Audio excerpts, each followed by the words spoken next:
نحمده ونصلي على رسوله الكريم اما بعد فاعوذ بالله من الشيطان الرجيم بسم الله الرحمن الرحيم رب اشرح لي صدري ويسر لي امري واحلل عقدة من لساني يفقهوا قولي. اذان اور اقامت، یہ بتائیے کہ اذان کا لفظی معنی کیا ہے؟ اذان دینا، اجازت، اعلان اور پکارنا. دیکھیے 3 مختلف ورژن آ چکے ہیں. میں آپ سے کیوں پوچھ رہی ہوں؟ ایسا نہیں کہ آپ کو پتہ نہیں کہ اذان کیا ہوتی ہے، ایسی بات نہیں ہے. لیکن کیوں پوچھا جا رہا ہے؟ سوچنا سکھا رہی ہوں. کیونکہ بعض اوقات ہم کچھ لفظ سنے سنائے بولتے ہیں اور ان کا اپنے ذہن میں ایک خاص مفہوم رکھتے ہیں، پھر انہی ٹرمز میں آگے ان کو کنوے کرتے ہیں اور اسی طرح سمجھتے اور سوچتے رہتے ہیں، جبکہ ہم لفظ کی حقیقت جاننے کی درست کوشش نہیں کرتے. اگر آپ کو الفاظ کا صحیح لفظی معنی آئے تو پھر اس کا اصطلاحی معنی جاننے میں دیر نہیں لگتی. طالب علم کے لیے ضروری ہے کہ وہ ڈکشنری استعمال کیا کرے. اگر آپ واقعی طالب علم بننا چاہتے ہیں تو ڈکشنری کے استعمال کے بغیر طالب علم نہیں بن سکتے. مجھے خود بالکل عادت نہیں تھی ڈکشنری استعمال کرنے کی، حالانکہ میں نے ایم اے عربی کیا تھا. بس ضرورت پڑی کبھی تو مجبوراً کر لی، ورنہ عادتاً نہیں استعمال ہوتی تھی.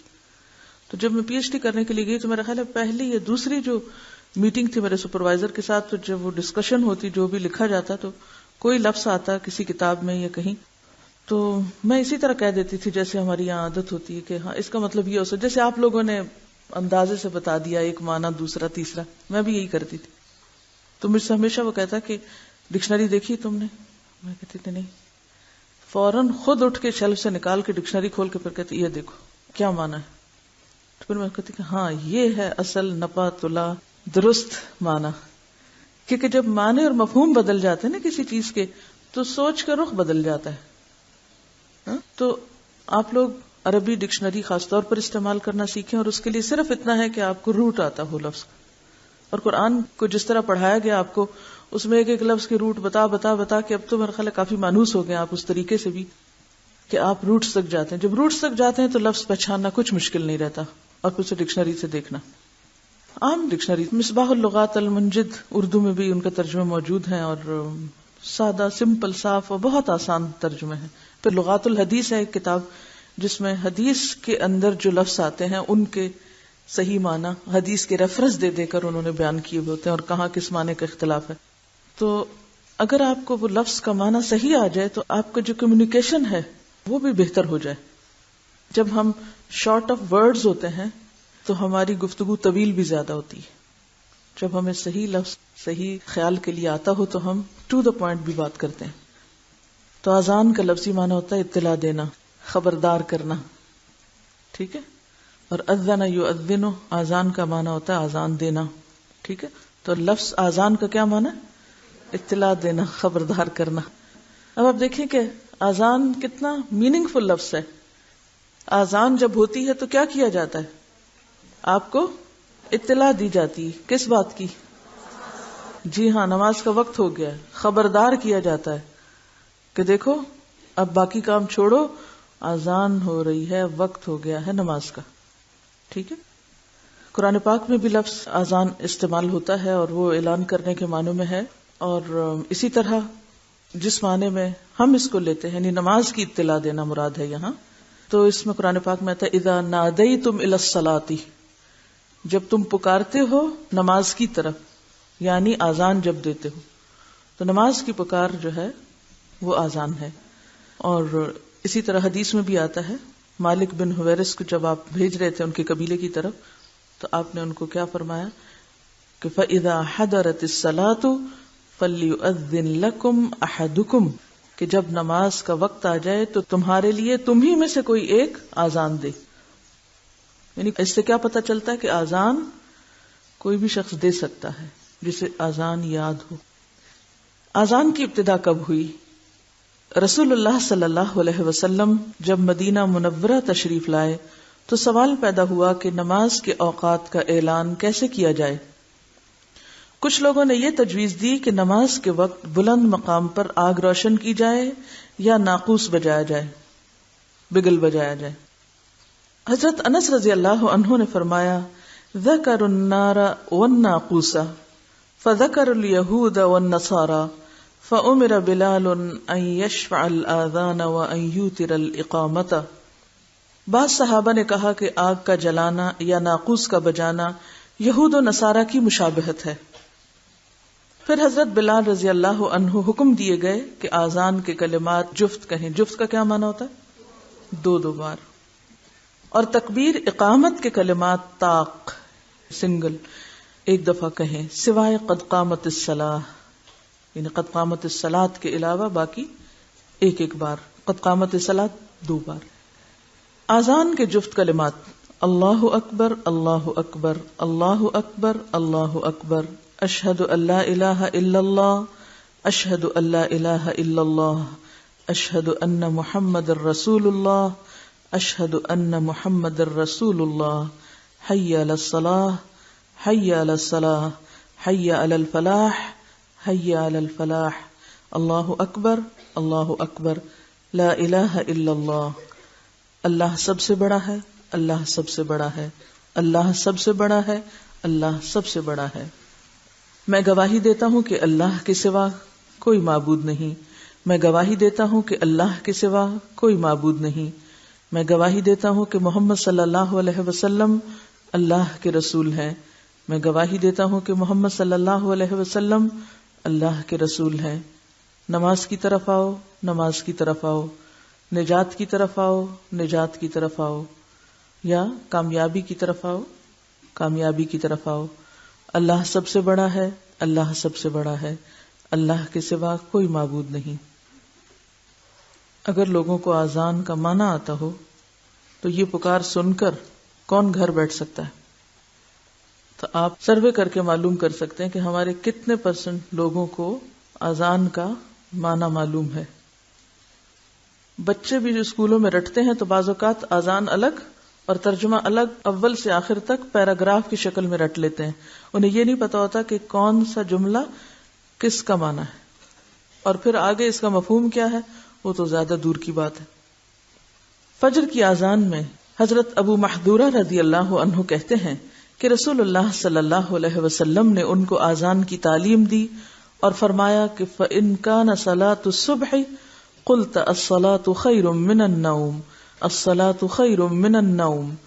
فجر کی آذان میں حی علی الفلاح کے بعد 2 بار یہ کلمات زیادہ کہیں، الصلاۃ خیر من النوم الصلاۃ خیر من النوم. یعنی نبی صلی اللہ علیہ وسلم نے حضرت ابو محذورہ کو خود یہ تعلیم دی. معنی کیا ہے اس کا؟ نماز نیند سے بہتر ہے، نماز نیند سے بہتر ہے. واقعی بہتر ہے. حضرت انس رضی اللہ عنہ فرماتے ہیں کہ صبح کی آذان میں حی علی الفلاح کے بعد الصلاۃ خیر من النوم 2 دفعہ کہنا سنت ہے. حضرت عبداللہ بن عمر رضی اللہ عنہ فرماتے ہیں فجر کی آذان میں الصلاۃ خیر من النوم 2 مرتبہ کہا جائے. حضرت ابن عباس رضی اللہ عنہ نے بارش کے دن اپنے مؤذن سے کہا کہ حی علی الصلاح کی بجائے الصلاۃ فی الرحال یا صلوا فی بیوتکم، اپنے گھروں میں نماز ادا کرو کہے. یعنی انہوں نے اپنے مؤذن سے کیا کہا کہ یہ مت کہو حی علی الصلاح، کیونکہ ظاہر ہے کہ اس زمانے میں شہر یا بستیاں اس طرح نہیں بنی ہوئی تھی جیسے آج کے دور میں کہ پکی سڑکیں ہوں اور پھر گاڑیاں ہوں اور ایسے انتظامات ہوں کہ لوگ بسہولت اپنے گھروں سے مسجد تک چلے جائیں.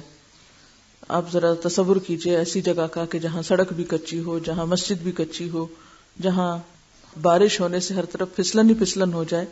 تو ایسی صورت میں لوگوں کو مسجد آنے کی دعوت دینا کیا ہے؟ فلاح کی نہیں، تکلیف کی، نقصان کی. تو ایسی صورت میں ہمارے دین میں کیا ہے؟ یسر، آسانی، سہولت، رخصت. اور وہ کیا ہے؟ گھر میں ہی نماز پڑھ لو. لیکن ہم ایسی باتوں کو بس صرف ایک خاص ریچول کے طور پہ لیتے ہیں، بے سوچے سمجھے ادا کرتے ہیں. اور یہ بھی ممکن ہے کہ بہت سارے مؤذنین کو یہ نہ پتا ہو وہ کہہ رہے ہیں، مؤذن اذان دینے والے کو بھی نہ پتا ہو کہ وہ کہہ کیا رہا ہے، وہ کس چیز کی طرف بلا رہا ہے. تو بے سوچے سمجھے سب دین کا کاروبار چل رہا ہے، تو اس لیے پھر اس میں کوئی تبدیلی بھی ہم نہیں کر سکتے. بہرحال ابن عباس رضی اللہ تعالیٰ عنہ نے بارش کے دن اپنے مؤذن سے کہا کہ حیا علی الصلاۃ کی بجائے الصلاۃ فی الرحال، رحال رحل سے ہے یعنی گھر، یا صلوا فی بیوتکم کہو، اور فرمایا رسول اللہ صلی اللہ علیہ وسلم نے ایسا ہی کیا. یعنی یہ میں اپنے پاس سے تمہیں نہیں کہہ رہا، بلکہ بارش کے موقع پر آپ صلی اللہ علیہ وسلم نے ایسا کیا ہے. تو اس سے کیا پتہ چلتا ہے کہ اذان میں اپنی مرضی سے یا اپنی پسند سے جملوں کا اضافہ تو نہیں کیا جا سکتا. ہاں جو چیز سنت سے ثابت ہے وہ آپ کر سکتے ہیں. جمعہ اگرچہ فرض ہے مگر مجھے پسند نہیں کہ تم کیچڑ اور مٹی میں چلو. یعنی یہ کس موقع پر آپ نے فرمایا تھا؟ جمعے کے دن. ایون تکبیر کے طاق کلمات اللہ اکبر اللہ اکبر، اشہد ان لا الہ الا اللہ، اشہد ان محمد الرسول اللہ، حی علی الصلاۃ حی علی الفلاح، قد قامت الصلاۃ قد قامت الصلاۃ، اللہ اکبر اللہ اکبر، لا الہ الا اللہ. اب جو کلمات 4 بار تھے یعنی اللہ اکبر کے وہ 2 بار ہو گئے، اور آخر میں بھی اللہ اکبر 2 بار ہی، اور باقی اقامت کے الفاظ 2 بار، حی علی الصلاۃ اور حی علی الفلاح اور شہادتین 1 بار. اللہ سب سے بڑا ہے، اللہ سب سے بڑا ہے. میں گواہی دیتا ہوں اللہ کے سوا کوئی عبادت کے لائق نہیں. میں گواہی دیتا ہوں محمد صلی اللہ علیہ وسلم اللہ کے رسول ہیں. نماز کی طرف آؤ، کامیابی کی طرف آؤ. نماز کھڑی ہو گئی، نماز کھڑی ہو گئی. اللہ سب سے بڑا ہے، اللہ سب سے بڑا ہے. اللہ کے سوا کوئی عبادت کے لائق نہیں. یعنی اذان کے کچھ دیر کے بعد دوبارہ ایک ریمائنڈر کہ اب بالکل تیار ہے نماز، فوراً پہنچ جاؤ. ہوتا عام طور پر یہ ہے کہ جیسے لوگ اذان سن کے مسجد کی طرف جانا شروع کرتے ہیں، وضو کرتے ہیں، مسجد میں داخل ہوتے ہیں، تحیۃ المسجد پڑھتے ہیں، سنت پڑھتے ہیں، اور اگر کچھ وقت ہو ابھی تو بیٹھ کے قرآن پڑھنے لگتے ہیں. اتنے میں دوبارہ اقامت ہوتی ہے تو سب لوگ اپنے اپنے ذکر اذکار قرآن پاک وغیرہ بند کر کے تو پھر آ کے صف میں کھڑے ہو جاتے ہیں. اور جو لوگ ابھی باہر کسی کام میں مصروف ہیں ان تک جب وہ آواز پہنچتی ہے تو وہ بھی فوراً نماز کی طرف تیزی سے پھر بڑھتے ہیں. رسول اللہ صلی اللہ علیہ وسلم نے بلال رضی اللہ عنہ کو حکم دیا کہ آذان کے کلمات 2 بار اور تکبیر کے 1 بار کہیں. حضرت عبداللہ بن عمر رضی اللہ عنہ سے روایت ہے، انہوں نے کہا رسول اللہ صلی اللہ علیہ وسلم کے زمانے میں آذان کے کلمات 2 بار اور تکبیر کے کلمات 1 بار تھے، سوائے اس کے کہ مؤذن قد قامت الصلاۃ 2 بار کہتا تھا. دوہری آذان، ترجیع بھی اس کو کہتے ہیں. آذان میں شہادت کے 4 کلمات پہلے دھیمی آواز سے کہنا، پھر دوبارہ بلند آواز سے کہنا ترجیع کہلاتا ہے. ترجیع کا لفظی معنی کیا ہوتا ہے؟ لوٹانا، رجوع سے نا، یعنی پھر پلٹ کے دوبارہ سے شروع کرنا. حضرت ابو محذورہ رضی اللہ عنہ سے روایت ہے کہ رسول اللہ صلی اللہ علیہ وسلم نے بذات خود مجھے آذان سکھائی، یعنی دوہری آذان اور دوہری اقامت سکھائی. پس نبی صلی اللہ علیہ وسلم نے فرمایا آذان اس طرح کہو، اللہ اکبر اللہ اکبر اللہ اکبر اللہ اکبر، اشہد ان لا الہ الا اللہ اشہد ان لا الہ الا اللہ اشہد ان محمد الرسول اللہ اشہد ان محمد الرسول اللہ، یہاں تک کہہ کے پھر دوبارہ اشہد ان لا الہ الا اللہ اشہد ان لا الہ الا اللہ اشہد ان محمد الرسول اللہ اشہد ان محمد الرسول اللہ، حی علی الصلاۃ حی علی الصلاۃ حی علی الفلاح حی علی الفلاح، اللہ اکبر اللہ اکبر، لا الہ الا اللہ. ایسی آذان کبھی سنی؟ مجھے سننے کا اتفاق ہوا ہے. ہمارے ملک میں عام طور پر ایسی جرت کم ہی لوگ کر سکتے ہیں، لیکن عرب ممالک میں یا مختلف علاقوں میں ایسی آذانیں سننے کو بھی ملتی ہیں، اور یہ بھی ایک بڑا ہی خوبصورت انداز ہے. اور میں سمجھتی ہوں کہ اگر آپ صلی اللہ علیہ وسلم نے ایک کام کرنے کے 2 طریقے بھی سکھائے ہیں تو اس سے فائدہ کیا ہوتا ہے؟ یعنی آپ جب ایک روٹین کے عادی ہو جاتے ہیں، دن میں 5 بار ایک ہی طرح کے کلمات سن رہے ہیں، تو پھر کیا ہوتا ہے؟ یعنی کان اتنے جیسے عادی ہو جاتے ہیں کہ بس آپ اس کو سنتے ہیں اور سنی انسنی کر دیتے ہیں، یعنی اس کو پھر ہم توجہ نہیں کرتے. ایسے میں اگر تھوڑا سا بھی چینج ہو تو انسان الرٹ ہو جاتا ہے. تو اس قسم کی جو چیزیں دین میں ملتی ہیں کہ ایک صحابی کو آپ نے ایک چیز سکھائی، دوسرے کو دوسری چیز سکھائی، یا ایک موقع پہ ایک چیز سکھائی، دوسرے موقع پہ دوسری، تو اس میں کنٹرڈکشن نہیں ہوتی. اس میں کیا ہے؟ ویرائٹی ہے. تو ویرائٹی کنٹرڈکشن تو نہیں ہوتی نا. اور یہ صرف اس معاملے میں ہی نہیں ہے، اور بھی بہت سے اذکار میں ہے. مثلاً آپ اللہ اکبر کہہ کے جب ثنا پڑھتے ہیں تو اس کی بھی کئی قسمیں ہیں, کئی دعائیں ہیں اس میں. اتحیات کے بعد جو آخری دعائیں پڑھتے ہیں اس میں بھی کئی ایک اذکار ہیں, حتیٰ کہ اتحیات کا ورژن بھی مختلف ملتا ہے. تو یہ اختلاف نہیں ہے, یہ دراصل تنوع ہے. حضرت ابو محذورہ رضی اللہ عنہ سے روایت ہے کہ رسول اللہ صلی اللہ علیہ وسلم نے انہیں آذان کے 19 اور اقامت کے 17 کلمات سکھائے. آذان کے فضائل. حضرت ابو سعید خدری رضی اللہ عنہ روایت کرتے ہیں کہ رسول اللہ صلی اللہ علیہ وسلم نے فرمایا, مؤذن کی آواز کو جنات, انسان اور جو چیز سنتی ہے وہ قیامت کے دن اس کے لیے گواہی دے گی. یعنی ایک آواز جب بلند ہوتی تو زمین کا اگر ذرہ ذرہ بھی اس کو سن رہا ہے تو وہ سب آذان دینے والے کے حق میں گواہی دیں گے. نبی کریم صلی اللہ علیہ وسلم نے فرمایا, مؤذن کے لیے ثواب ہے اس شخص کے ثواب کے برابر جس نے آذان سن کر نماز پڑھی. یعنی اس کی آذان سے جتنے لوگ نماز کی طرف آئے ان سب کو اپنی اپنی نماز کا جو ثواب ملا وہ سارا ثواب ان کو ملنے کے علاوہ اس برابر آذان دینے والے کو بھی ملا. کیوں؟ الدال علی الخیر کفاعلہ. مفہوم یہ ہوا کہ مؤذن کی آواز سن کر جتنے آدمی مسجد میں آ کے نماز پڑھیں گے ان سب کو اپنی اپنی نماز کا پورا ثواب تو ملے گا ہی, مگر مؤذن تمام نمازیوں کے ثواب کے برابر مزید اجر پائے گا کیونکہ اس نے ان کو نماز کی طرف بلایا تھا. حضرت معاویہ رضی اللہ عنہ سے روایت ہے کہ میں نے رسول اللہ صلی اللہ علیہ وسلم سے سنا, قیامت کے دن آذان دینے والوں کی گردنیں لمبی ہوں گی. یعنی اللہ کا نام بلند کرنے کی وجہ سے وہ دوسرے لوگوں سے اونچے قد کے نظر آئیں گے, نمایاں نظر آئیں گے. اب آپ دیکھیے کہ اگر آپ یہ حدیثیں اپنے بچوں کو ایک دفعہ سنا دیں تو اس سے 2 فائدے ہوں گے. نمبر 1 تو یہ کہ ان کے دل میں آذان دینے والوں کی عزت آئے گی کہ یہ بہت ہی اچھا کام کرتے ہیں. نمبر 2 خود ان کو آذان دینے کا شوق پیدا ہوگا. جب شوق پیدا ہوگا تو وہ اس کی پریکٹس کریں گے.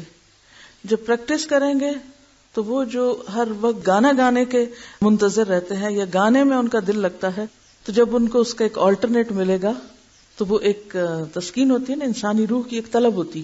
یعنی کہتے ہیں نا کہ رونا اور گانا ہر شخص کو آتا ہے, اور ہر شخص کسی نہ کسی طرح ضرور کچھ گنگناتا ہے.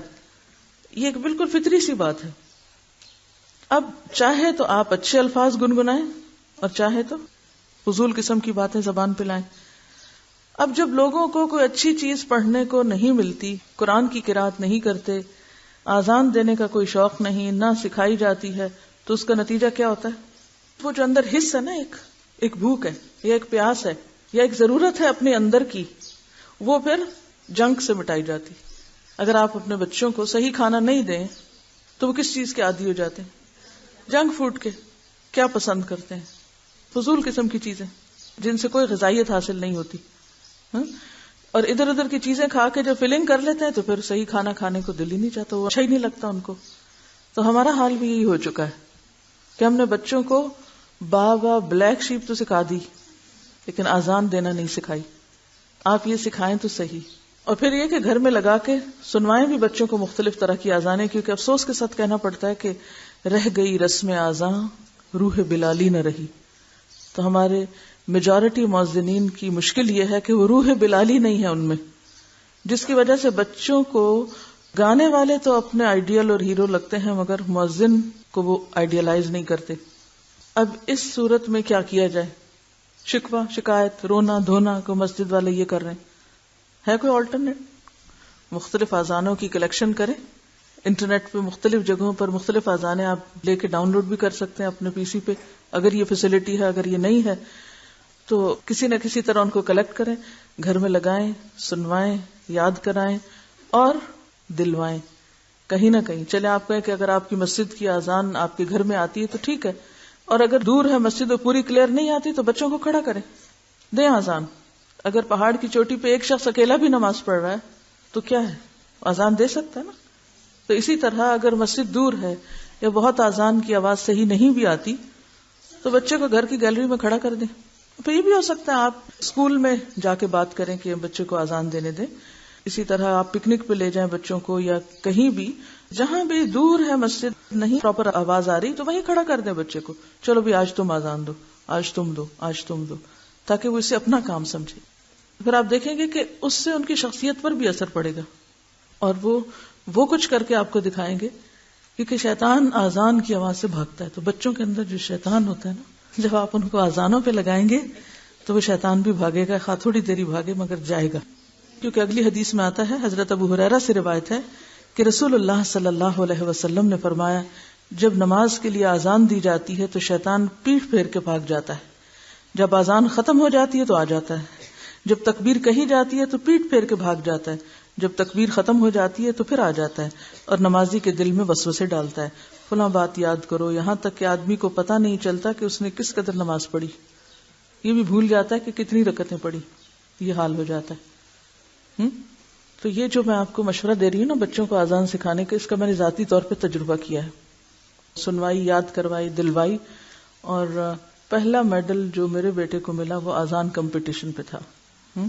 اور میرے لیے اتنے بڑے اعزاز اور خوشی کی بات تھی. مائیں خوش ہوتی ہیں بچہ فلاں سبجیکٹ میں ٹاپ کیا، فلاں میں، لیکن جب مجھے یہ حدیث پتہ چلی تھی کہ قیامت کے دن سب سے اونچی گردنیں ان کی ہوں گی، تو اس کے لیے کیا ہے کہ ایسی چیزیں گھروں میں کر کے شروع کریں. آپ سکولز میں آپ کر سکتے ہیں. ہوا یہ تھا کہ وہاں پر مختلف اسلامک سکولز کے بچوں کا آپس میں کمپٹیشن تھا اور اذان کا کمپٹیشن تھا.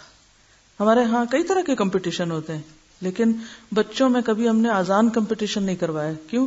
اس لیے کہ ہم سمجھتے ہیں یہ وہ مسجد کے مولانا صاحب کا کام ہے، انہی کو بس اذان دینی ہے. اذان دینا ایک پیشہ بن گیا ہے اور مخصوص لوگ اس پر قابض ہیں اور دوسرے آگے آ نہیں سکتے. تو کبھی آپ خوشامد کر کے مؤذن سے کہہ کے اپنے بیٹے کو وہاں بھی کھڑا کر سکتے. اور اذان کے بعد دعا بھی قبول ہوتی. تو میں نے ایک دن اپنے بیٹے سے کہا کہ اذان کے بعد دعا قبول ہوتی ہے، تو کہتا آر یو شور؟ میں نے کہا بالکل ہم شور قبول ہوتی. تو میں نے کہا کیا مانگو گے؟ کہ میں یہ مانگوں گا مجھے مغرب کی اذان دینے کا موقع مل جائے. میں نے کہا ٹھیک ہے. اتنا زیادہ پھر شوق پیدا، جب بچوں کو ایک دفعہ ایک انعام مل جاتا ہے تو پھر اس کے بعد وہ سمجھتے ہیں کہ اب یہ میری لائن ہے اور اس میں آگے بھی جا سکتا ہوں. تو اس میں یہ ہے کہ اگر ہم اپنے بچوں کو اور پڑھے لکھے لوگوں کو اس کام کے لیے تیار نہیں کریں گے تو پھر نتیجہ کیا ہوگا؟ بے روح اذانیں ہی رہیں گی. تو اس میں تبدیلی کہاں سے ہوگی؟ آپ کے گھروں سے. اذان کا جواب دینا. حضرت عمر رضی اللہ عنہ سے روایت ہے کہ رسول اللہ صلی اللہ علیہ وسلم نے فرمایا، جب مؤذن کہے اللہ اکبر پس تم بھی کہو اللہ اکبر. پھر جب مؤذن کہے اشہد ان لا الہ الا اللہ تم بھی کہو اشہد ان لا الہ الا اللہ. پھر جب مؤذن کہے اشہد ان محمد الرسول اللہ تو تم بھی کہو اشہد ان محمد الرسول اللہ. پھر جب مؤذن کہے حی علی الصلاۃ تو تم کہو لا حول ولا قوۃ الا باللہ. پھر جب مؤذن کہے حی علی الفلاح تو تم کہو لا حول ولا قوۃ الا باللہ. پھر جب مؤذن کہے اللہ اکبر تو تم کہو اللہ اکبر. پھر جب مؤذن کہے لا الہ الا اللہ تو تم کہو لا الہ الا اللہ. جو شخص اپنے صدق دل سے مؤذن کے کلمات کا جواب دے گا، صدق دل سے مراد سچے دل سے یعنی توجہ کے ساتھ، اور صدق دل سے مراد کیا ہوتا ہے کہ واقعی وہ لفظ جو آپ کہہ رہے ہیں آپ ان کا مطلب بھی وہی لیتے ہیں، تو ایسا شخص جواب دینے والا بہشت میں داخل ہو جائے گا. حافظ ابن حجر رحمہ اللہ فرماتے ہیں الصلاۃ خیر من النوم کے جواب میں صدقت و بررت کے الفاظ کی کوئی اصل نہیں، یعنی کوئی دلیل نہیں ہے اس کے پیچھے. لہذا فجر کی اذان میں الصلاۃ خیر من النوم کے جواب میں بھی یہی کلمہ کہنا چاہیے، یعنی الصلاۃ خیر من النوم.